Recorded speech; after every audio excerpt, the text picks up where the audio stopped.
Hello guys, welcome back to this channel. In today's video, I'm going to show you how to claim 100-day anniversary rewards in Heartopia game.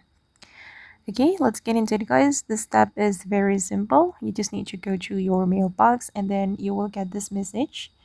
And it expires in 44 days. And if you want to claim it, just click on this claim button right here and you will get 4 items. The first one is wishing star, and then rainbow bouquet and colorful firework, and the last one is the star dog frame.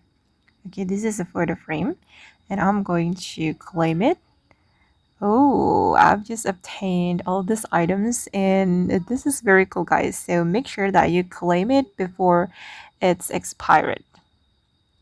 Okay guys, and that's how you can claim 100-day anniversary rewards or gift in Heartopia game. I hope this video will be useful for you. Thank you so much for watching and bye!